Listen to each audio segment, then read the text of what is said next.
All right, everybody. From your left to right, we have Lance Rongstad, head coach Matt Bowen, and Jake Schalow. Coach, you can just give us an opening statement.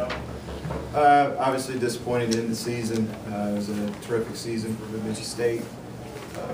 Probably best in the history of the program. As far as the game goes, ultimately, I thought we played good in spurts, but we just left too many plays out there. Too many missed free throws, turnovers at inopportune times. St. Cloud just destroyed us on the boards, and that was the difference in the game. I don't fault my guys' effort. I don't fault their heart.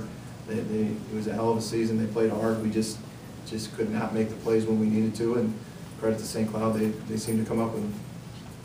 All right, at this point, we'll open up to questions. Andy from the St. Cloud Times here. Coach, how much did Birch Vassar hurt you out, especially at the start of the second half? If you look at our games in the league, it doesn't matter if it's Brett Irvin, it doesn't matter if it's the guy from Mary. Post guys have destroyed us all year. Every guy seems to score 20 points on us. Birch Vassar scored 1 the first time we played him, and we had a difficult time guarding. You got deep spots. He kind of pushed us around a little bit, but I don't think it was. Obviously, it was a turning point in the game, but yet we've had to deal with that throughout the season. We've been able to overcome and get stops when we needed to. It was unfortunate he went down with a knee injury, and it was something that we certainly was hoping to capitalize on, but we just weren't able to do it. You're talking about boards, like you said, killing you. I mean, has that been something that's happened throughout the season too? In previous years it has. This year we've been a very good rebounding team. It's been something that we've really struggled with in the past, and we've worked on it a lot this year. St. Cloud is a very good offensive rebounding team. They're athletic.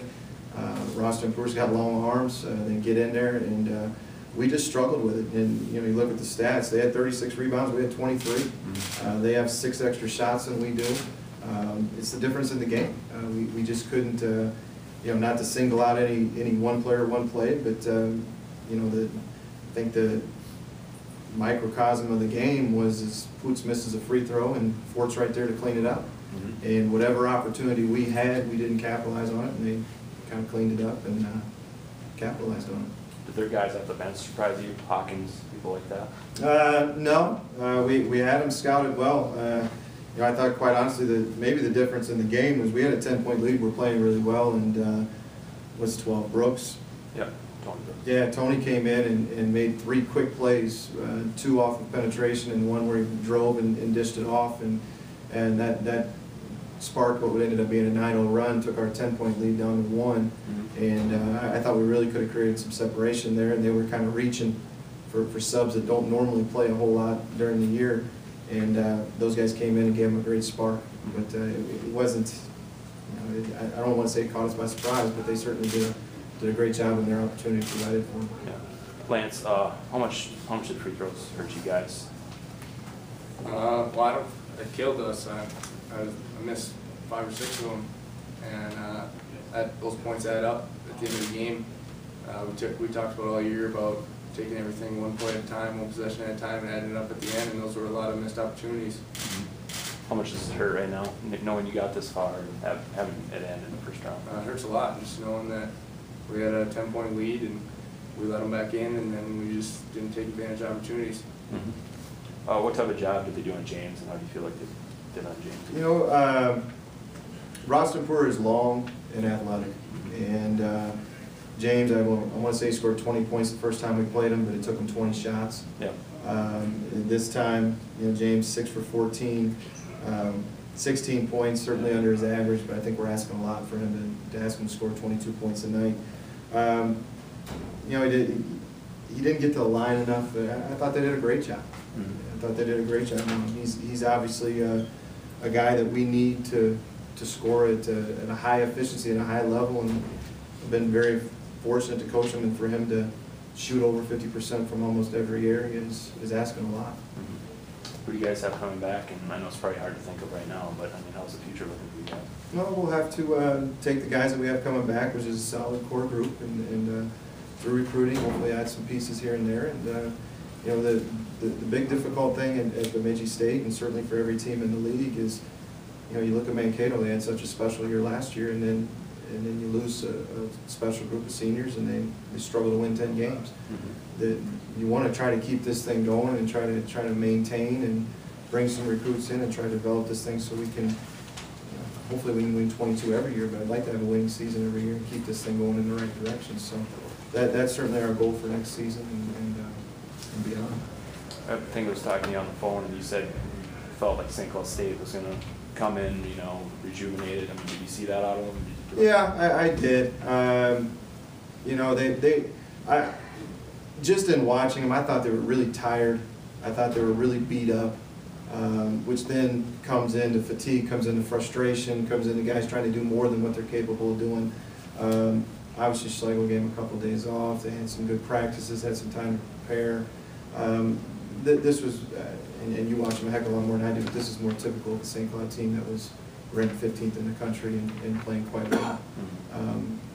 They shot the ball at the right spots. They got the ball to the right people.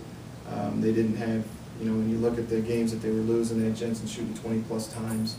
They spread their shots out a lot better. It's what I expected them to be. Yeah. Jake, three-point shooting was there for you guys. I mean, was that the one positive for you guys that you kind of took away from this, or I mean, what maybe wasn't working in the second half for you guys? I think it's kind of a combination of things. I thought Bergstrasser did a very good job down in the post, and just on our offensive end, they were doing a very good job on James. And so what we were looking to is if we got it into James and they completely collapsed, that we'd have shooters coming out in the second half that would be able to knock down shots, and that's what we want to do. I know it's the same question I asked Lance, but how hard is this to stump at this point, knowing you had the lead that you did, and what happened in the second half? It's really hard. The seniors are a great group of guys, and it's hard knowing that next year you're not gonna be able to play with them. And they've helped and tried to help the learning curve. Me being as a younger player, they helped a lot last year, and this year too. It's gonna be a difference. This is to me for Jake or Lance, but I mean, how good were you guys feeling in the first half with the way things were going? We were playing well. Yeah. We were playing well, and we had a lead, and you always feel good with that. But we just came down to, we didn't get stops, we didn't get rebounds, and missed free throws. Joe Brown, Marshall paper.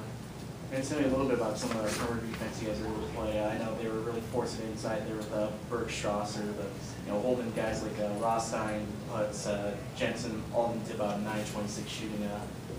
Certainly taking away a lot of the opportunities they had going there on the perimeter and the outside. Yeah, well, we played them well, but we also gave up more than we should on the inside. So I mean, it's kind of give and take. You're either gonna collapse on the inside and force people to shoot, or else you play them tight out there, and you gotta rely on your one-on-one big play underneath. And we didn't do a very good job of that. Any other questions? All right, thanks, guys. Thank you.